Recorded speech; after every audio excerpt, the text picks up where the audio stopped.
This is Dumbline, the podcast of dumb crimes and even dumber criminals.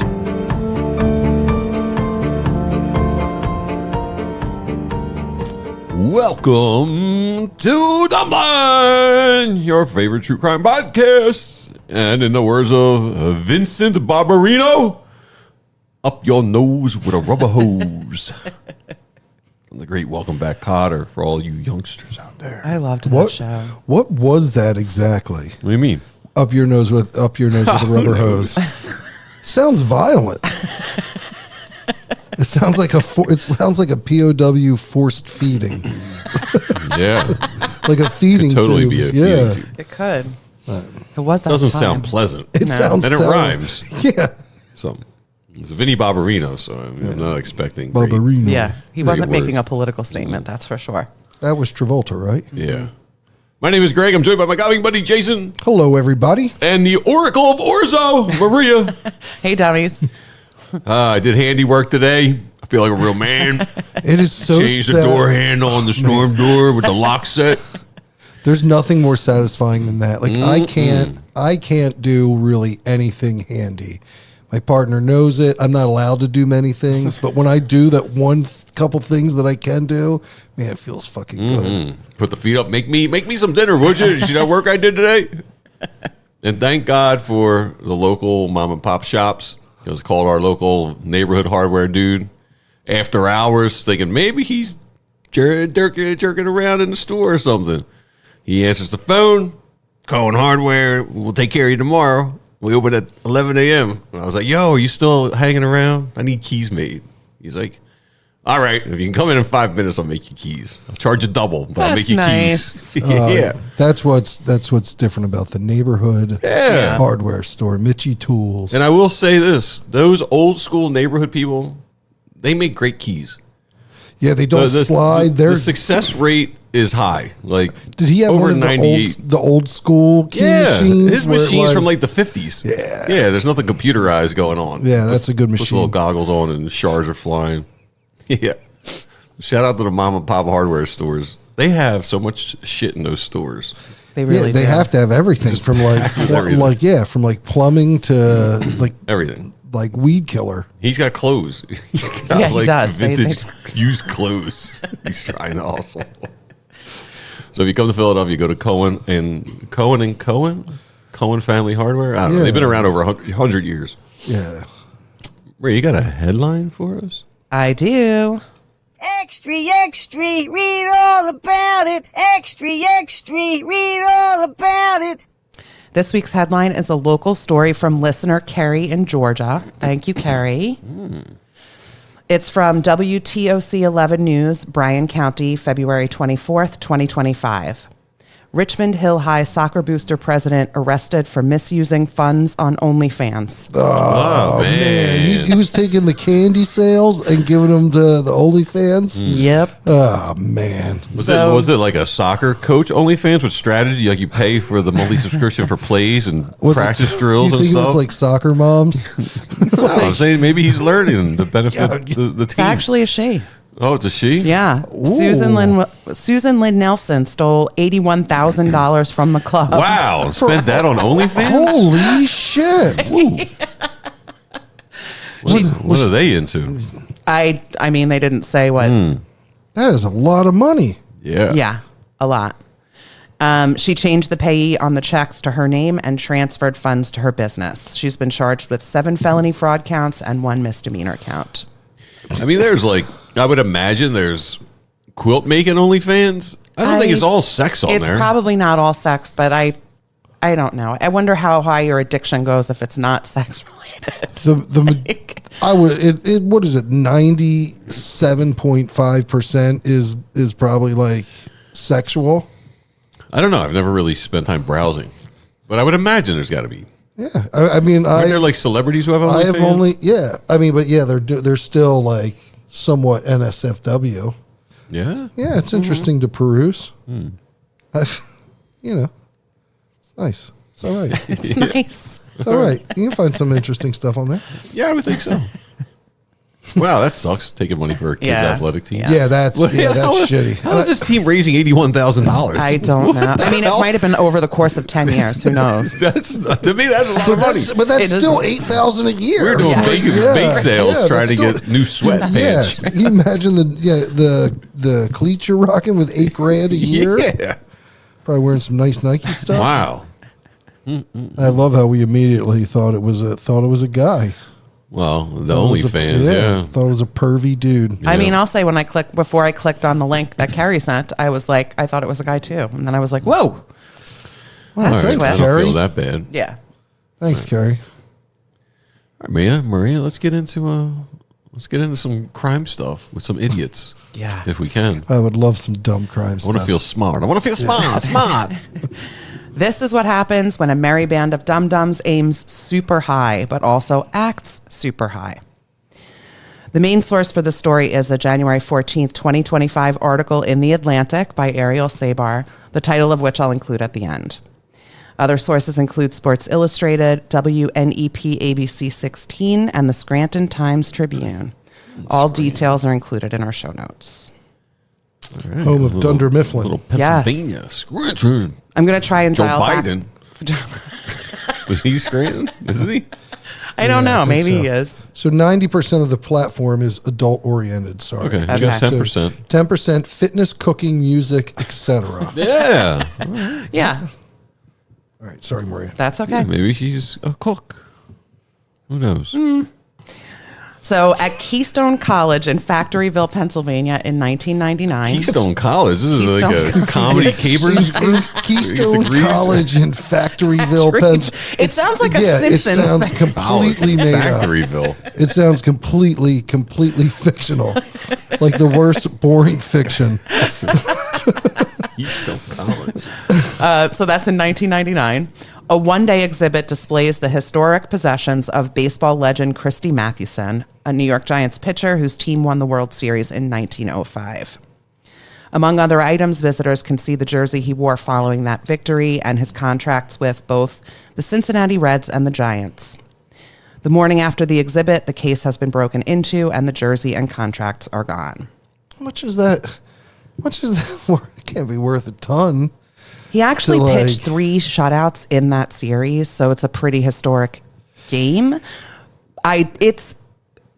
We'll get into the values. Yeah. There's a lot of weird back and forth about the values of things. Because in we this know story. some people in that industry, and you'd be surprised they're not as valuable as you think they would be. Well, where are you gonna hawk it? That's the thing. Well, Yeah, because all these guys 99, the know. internet's not as popular. Yeah, but Well, we'll see what else. seems like a lot of Gets taken. squeeze for not much juice. Yeah. In 2005, at the Everhart Museum in Scranton, 2 extremely valuable works, a Warhol called La Grande Passion and a Pollock titled Springs Winter, disappear. In Little Falls, New Jersey, the Yogi Berra Museum and Learning Center proudly displays the legendary Yankees collection, including 9 World Series rings, 7 other championship rings, and 2 MVP plaques. When Yogi's son arrives on an early October morning in 2014, the cases have been looted. And this guy, whoever's doing this, he's That was smart, 2014. Yeah, that was All right, so 2014. that's Over, 15 like- years. hitting these small museums, getting these big scores. Yeah. 9 World Series rings. He had 10, but he wears 1, so there were 9 in the case. That's great. I bet you the security was so bad at the Yogi Berra Yeah, Sports Hall of Fame too. yeah, it's connected to Montclair University. Okay. So there seems to be a pattern to, All right. So from 1999 to 2019, 18 other similar burglaries are committed at small museums, including the Roger Maris Museum in Fargo, North Dakota, the International Boxing Hall of Fame in Canastota, New York, the National Racing Museum and Hall of Fame in Saratoga Springs, New York, and many other collections in New York, New Jersey, Rhode Island, Massachusetts, Pennsylvania, and Washington, D.C. What do you what do you See a stealing? cat burglar? What are you all stealing black at at the- night, going stealing under at the- lasers.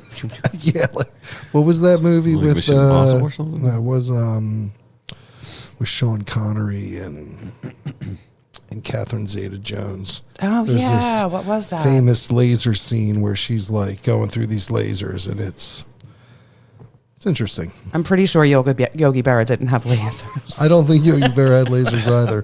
But what are you stealing at the horse racing Hall of Fame? Lots of trophies. But how do you get rid of those? We'll get it. We'll get there. Like, I mean, yeah, like it's cool to steal those things that are probably worth something, but you can't sell them. We'll see. She's got a great man cave or woman cave. Right. According to the FBI, the burglary's total value is $4 million. But I honestly think it's, how is there a Warhol and Pollock in the mix and it's only $4,000, $4 million? It would be awesome if this person was like this super rich person, and that's what they did. They just put it in like their man cave, and like you went down there, and there was like, the Preakness trophy, and like the Kentucky Derby trophy, Jackson and like Pollock Jackson Pollocks, and all of Yogi Berra's rings. Just like, holy shit! He's just doing it for the kicks. So a 9-person crew from just outside Scranton is responsible. Its ringleader is Thomas Trotta, who with his friends began committing robberies in high school. His accomplices are 3 childhood friends, his sister, 2 of her exes, the neighbor of one of her exes, and Tommy's cousin's fiance. Yo, Tommy's cousin's fiance's coming. This is the Sweat Hogs. Yo, Vinny Barbarino. Yeah, it is. That's a good tie-in. We should call these guys the Sweat Hogs. So back to the Keystone College exhibit. When Tommy visits the one-day event and realizes how much the items are worth, he and one of his conspirators sneak back at about midnight. So it seems like this group, the Sweat Hogs, Yes. they feel like they're a good crew. Like if they've been in business for this long, stealing stuff. Nobody said and nobody's saying anything. Like, Well, the 1999 Keystone College exhibit, which I kind of can't say without laughing. That exhibit from Factoryville. From Factoryville was the first of this kind. Before that, they'd been robbing people's houses. They'd be, robbing stores. But they weren't caught, were they? Did they have a rap? They might have. There might have been some crew members with records, but nothing. So they're pretty accomplished. Okay, yeah. So U.S. World of News ranks Keystone College as the regional colleges of the North, number 37. Ooh. So it's Right. all right. It's Out of good. how many? 50? Hey, acceptance rate 81%. Graduation rate 46%. Okay. Those numbers don't hold up. So when Tommy gets to the Keystone College exhibit, he tries the door before breaking in, and it's open. Of course it is. Oh, Christy was an alum. Yes, he was the one. Christy Matheson played or went there. And I think Yogi Berra went to Montclair State as well. That's possible. I'm not sure about that. So Tommy runs in, breaks into the Matheson display case, and is out of the building within 25 seconds. 25 seconds? Yeah. There's probably no alarms. There's nothing. He probably just smashes it, grabs it, and is out of there. Exactly. No cameras. So in other instances, the crew spends years casing their targets. Tommy often brings his niece or nephew to tour museums while he records video of the space's displays and exits. So they're trying. So this is crazy. They're going to do all. These guys seem like, they're trying to get it together. Mm-hmm. But I'm sure they're going to do something so fun. All this great work, and they just can't get it over the finish line. They're stealing the wrong stuff. You can't move this stuff. No, you can't move it. Secretariat's horseshoe. Like you can't. It's so specialized. You can't move any of it. His team relies on the fact that alarm systems have a built-in delay to allow entering codes for false alarms. They also know that storms can obscure security footage, muffle noise, and delay cops. So what, they plan it around stormy nights? Yep. Huh. They use rented cars because they're less likely to break down and more likely to be thoroughly cleaned frequently. They bleach their tools and wear odd costumes to their jobs. What are odd costumes? I have an example. Coneheads? That would be a good one. That would distract the camera a lot. But why don't they just wear like normal, like cat burglar stuff. With a ski mask. I mean, they do wear ski masks. I feel like they're so close. Let's hear what these odd they're costumes bleaching are, stuff, and they're bleaching. They're doing all this stuff, and then odd costumes. What the fuck? Come on! They wear like clown shoes. Like everything is right here, and now you go with odd costumes. Let's hear it. Let's hear the odd costumes. Right, this is just an example. There are others. While trying to rob a Harvard University diamond display, Tommy dresses as a Hasidic Jew. Okay. But the diamond he wants is no longer on display. So it's like a I mean, it'll cover a lot of his facial features. It's a disguise. It's kind of an odd choice. Yeah, for, I mean, like dressing as the Hulk. That would be an odd costume to rob a bank. So that's what I was waiting Just for. tattered Like, clothes. Yeah, like a man, man in like a no, it's like weird, like an Iron Man costume, or like Frankenstein, or Those would make more like Fred sense. Flintstone would be an odd costume to rob banks or pull art heist in. with like just like They just show up, just no shoes, not knowing what each other's wearing. Yeah. You're like, what? That's what you're.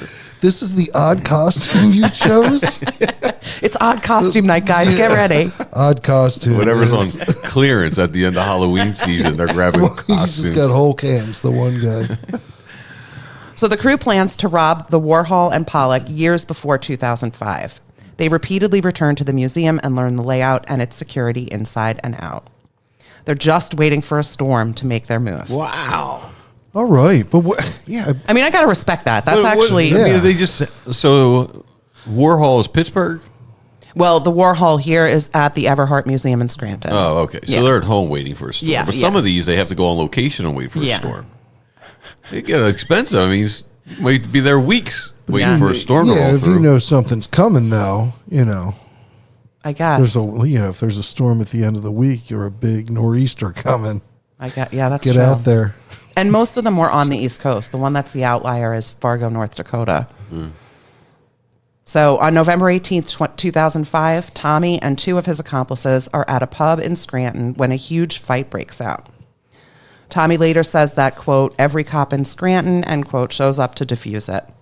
So they decide instantaneously in that moment to make a move to raid the Everhart that night at about 2 a.m. Wow. Yeah. I thought they were going to maybe start a fight another time and get all the cops there. No, they just said, let's do it tonight. They're so close.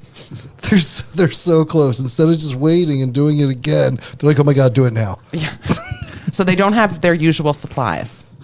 Or costumes. Or Yeah, costumes. Or costumes. They do all of this pre-planning and then fuck it up with this.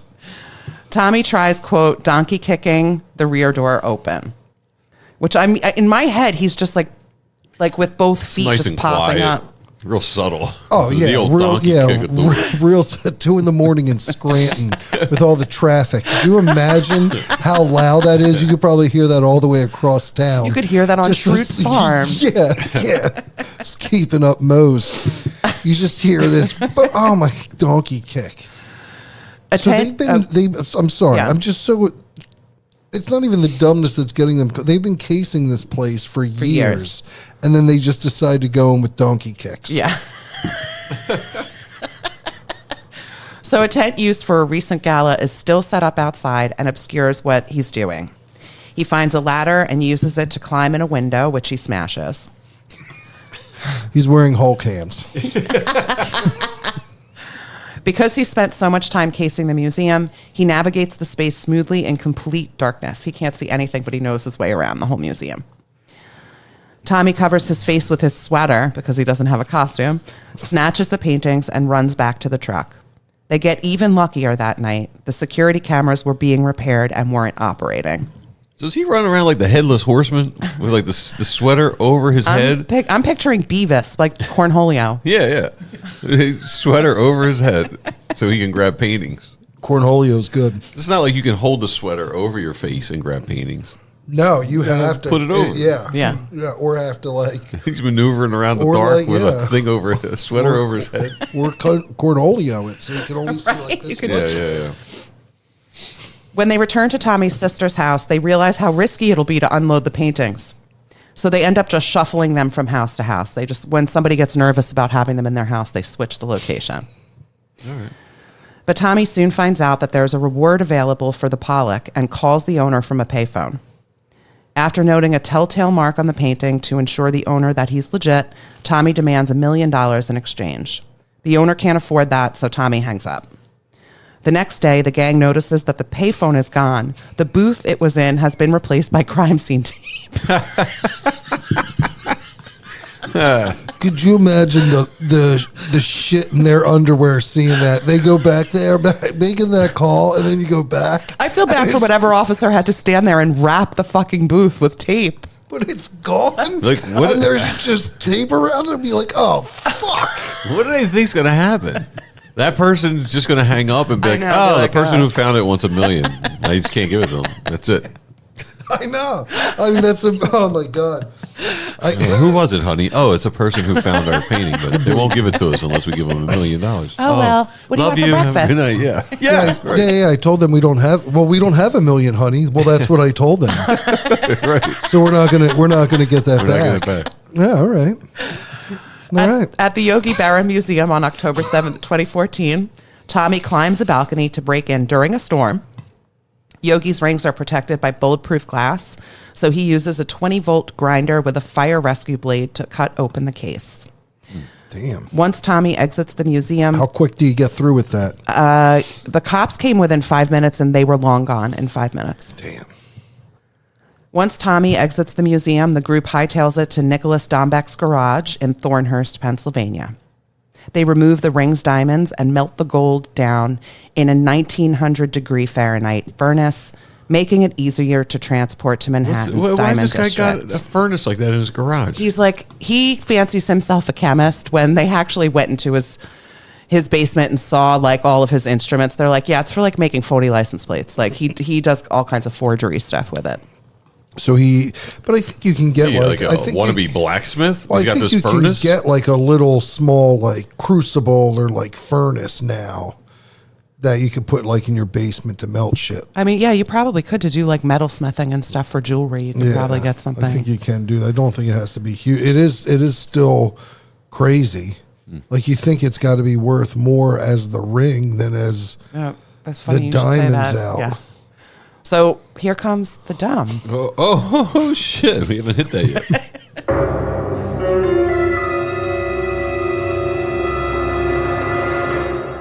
Before melting, Yogi's rings and plaques are worth $1.5 million. But they get somewhere between $10,000 and $12,500 for the melted gold. Amounts differ across articles. it's like Wait, this is Yogi's melted gold. Sure. Yeah, what is he sure going it for? is. The cash for gold with the arrow spinners out in front. That's They the went to only the people Diamond District, and even in the Diamond District, that's what they got. So this is the method they've used to sell jewels and metals since 2011. When Yogi is told about the theft of the rings, he says, well, I know I won them. Well, I know who won them. Well, I get that for like a small job. If you're like stealing jewelry, you melt it down and sell it because you're okay taking a fraction of stuff. But you don't want to take $1.2 million worth of merchandise and get 10 grand for it. That's quite a loss. It really is. It's like, Well, the whole point of this stuff is whose and what it is. Yeah, exactly. The historical significance. yeah. Otherwise, Yogi's it's granddaughter just a was like, why pile didn't... of gold. Yeah, Yogi's granddaughter was like, why didn't, or maybe his daughter was like, why didn't they just rob a K Jewelers? They would have gotten way more. Right. Your Smash risk, and grab a K Jewelers. your risk reward is that much bigger. Yeah. My God. So when they robbed the International Boxing Hall of Fame in 2015, they lift 2 of middleweight Tony Zale's championship belts from 1941 and 1948. And they melt that down and sell the leather, and it's for like $27. Well, the belts are gold plated, not solid gold. They thought it was solid gold. This is leather and gold. Like those things are so like the significance is what makes them. So it's not. And who? Tony Zales? Tony Zale, yeah. Even like He knocked out Rocky Graziano in a 3-fight series or something. That's why I'd never heard of him. No. So Tommy wants to execute one last theft and retire. That is the kiss of death. He's going to One do last theft, one big heist. He hasn't done a big heist yet. Yeah, right. He hasn't done a big heist yet. So the team has been conducting reconnaissance of Russian Empress Alexandra's wedding crown at the Hillwood State Museum and Garden in Washington, D.C. Why don't you just fly to London and go steal the crown jewels or break into I mean, Fort Knox is way closer. I was just going to say, or make it a little bit easier on yourself if you don't gold like to bars. travel. Yeah. Just go to Fort Knox. The crown dates from 1894 and contains 1,541 diamonds. and sits in a first floor window. And melted down. It's worth $17.26. This is like Antiques Roadshow when someone comes on and they're like, I saw this one woman once who like worked for Disney Animation in the 50s, and she's like, I cut out all the animation cells and glued them into a scrapbook. And the guy on Antiques Roadshow was like, it would have been priceless, but now it's probably worth about $2,000. I cut them all. And glued them to paper in a scrapbook. Oh my God. All right. So Tommy heads to the museum one night to check out its security presence, but his car is caught on a traffic camera. He goes home without completing the stakeout. When he returns there to break in August 2015, he hears "halt" after breaking a window. Because of the traffic camera, he isn't expecting a security guard. He never went back to see if there would be a security guard. So one of his accomplices sets off a smoke bomb, which gives them time to flee. Okay. Clearly, their desperation is escalating. In 2016, they use a stolen dump truck to pull a whole ATM from outside a ShopRite in Covington Now they're just Township. doing ATM heists? Yeah, these guys are all over the place. They're so close. They're just stealing the wrong stuff. They're stealing the wrong stuff. They've got the plan. They do the stakeout, but then they're either stealing the wrong thing or getting dump trucks and Yeah, and they stole the robbing dump truck ATMs. from like a mile away at a country club. I'm like, why don't you steal it from like some kind of construction site or something? You don't steal it from, the country club is like, Buffy, one of the dump trucks is gone. I can't. I guess they say the average ATM machine holds about 10 G's. They said the total was about 14,000. Okay. Yeah, that's not bad, but it's so out of their MO. It's either Jackson Pollock paintings or ATMs. Well, now they're with just like dump cash. trucks. Now we keep like, fucking up these metals and stuff. Do they have like? Let's just get some cash. Yeah. Yes. Are they using drugs? Yeah, it seems like Tommy kind of stumbled I was into go- some I was pills gonna at a s- certain point. I was going to say, Yeah. if they go from, the crown jewels to ATM machines, it feels like they need cash for something. Yeah. So police soon find the ATM, but its cash box is missing. Though there's security footage of the thieves, they're masked, and the case goes unsolved. Oh, wonder what kind of masks. They're just ski masks. This one was uneventful ski masks. They should have been dressed like robbers with like black and white stripes on. Yeah. And the truck has like Yes. a big money sign on it. Yes. And here comes more dumb. Dumb.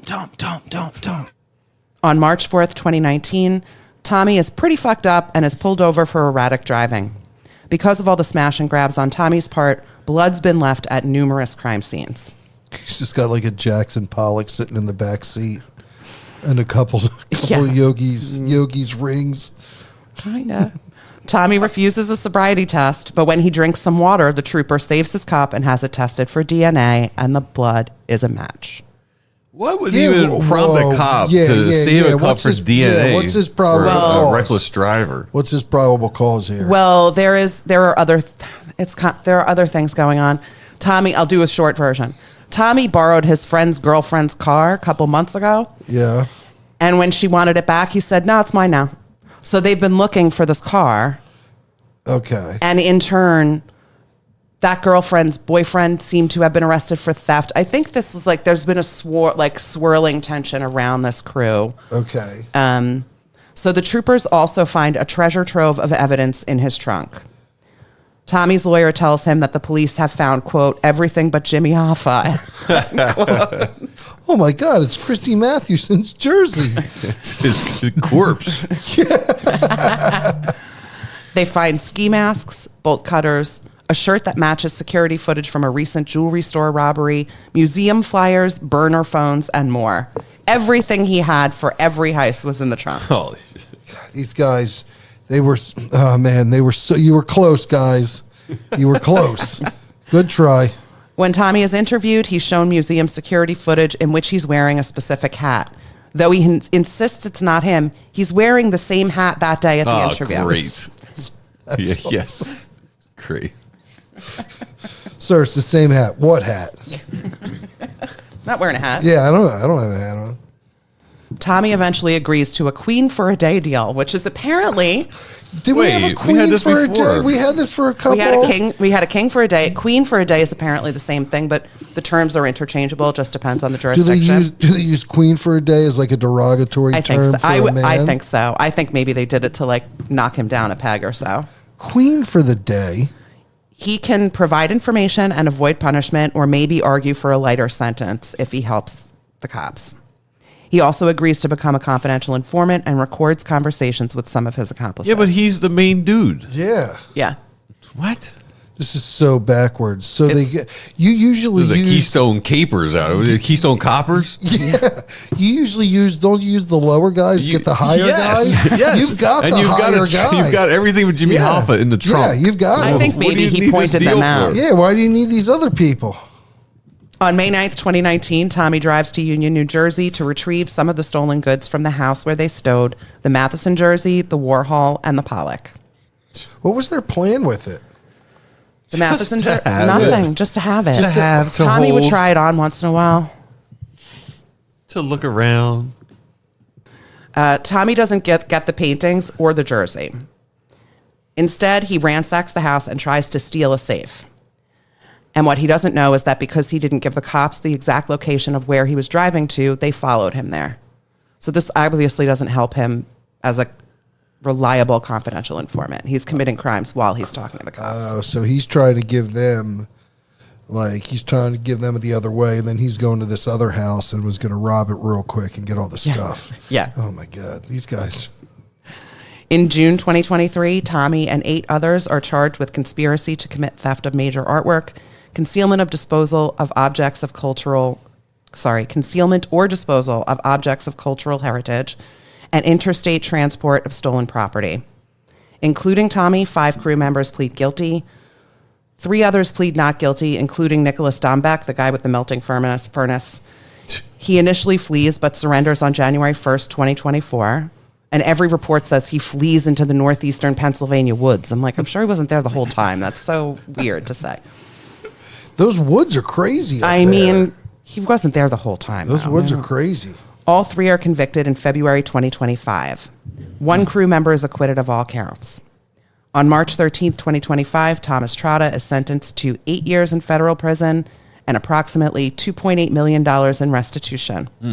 The Warhol, the Pollock, and the Matheson jersey are still missing. Wow. Oh, And the title of the Atlantic article I mentioned is "They Stole Yogi Berra's World Series rings, then they did something really crazy." that was crazy. There was a ton of dumb in there. Tommy Trotta. Ton of dumb in there, but I mean, they were close. They were really close I to think- doing some legitimate, To have some great collectibles. yeah, some legit crime, and they fucked it all up. They would have gotten away. I think they would have gotten away with a couple things. There was one report that said one guy made, I'm sure it's the guy with the furnace, he made a scepter out of some of the jewels. Nice. Oh man, that's awesome. And the metal? That's awesome. I can't believe he was. I mean, they had all this shit that there's nothing you could do with it. There's nothing. It was I don't know why you would want to steal these precious artifacts or these I never understand it. or these old paintings. They're so hard to sell. I guess you there's a Pollock in someone's house somewhere. yeah, but Yeah, there is. I bet you they didn't buy it, and the guy that stole it didn't get the money. Somebody You have that in your house, people are going to see it. Yeah. Unless you just have it in your bedroom. What's the point of that? Yeah. Yeah, I don't get it. I don't know why you just wouldn't plan and then steal normal stuff. Yeah, I mean, I don't get it. They were also jewelry stores and stores in between. Yeah, I don't know. Why not stick to that? I love how the dramatic shift to the ATM. The ATM is the good move. Grab the machine, some They cash. should have been doing that from the beginning. Just get a dump truck and Yes. fuck up some ATM machines. Yes. 14 G's is a lot of money I for know. a night. Yeah. For a day's work? Yeah. That's it. Oh, nice. All right. Nice try, guys. Yeah, nice try. Old A for effort. Scranton. Yeah, Scranton. Who knew there's a Keystone College? Probably within 3 hours of where Yeah. we are right in now. Factoryville. In Who Factoryville. knew there was a Factoryville? Yeah. Factoryville, Pennsylvania. That place sounds completely made up. It does. It's right next to Scranton. I wonder if Michael Scott was from Factoryville. He might have been. Went to Factoryville High. Population 1,146. In Factoryville? Yep. Named for a woolen probably all factory students. near the original town site. Boy, oh boy. Sounds exciting there. All right, Jason, tell people where they can track us down. Yeah, come check us out on Instagram, Facebook, TikTok, all the great, wonderful social media sites. And then also, as always, please rate, subscribe, share. And thanks for listening. We appreciate it. And back to Greg. Get to know Maria. Get to know her. Maria, if this podcast blew up and got really successful, what would be your dream endorsement? Ooh, that's a good question. Dream endorsement. You know, I honestly don't know. I would prefer, my dream endorsement would be Conan O'Brien saying we were funny. That would be my dream endorsement. All right. Or a place on Team Coco's roster. Rasta. I would want something more monetarily. Yeah, I know. I know. But That's I what I just was. want Vans. I want free Vans. Okay, Vans are good. 4 I'd take pairs of Vans. Vans. One for every season every year. Yeah, I'd like a couple Nikes, but, Yeah. you know. All right. Thanks for joining us. My name's Greg. I'm Jason. I'm Maria. Take it easy. See ya. Bye, dummies.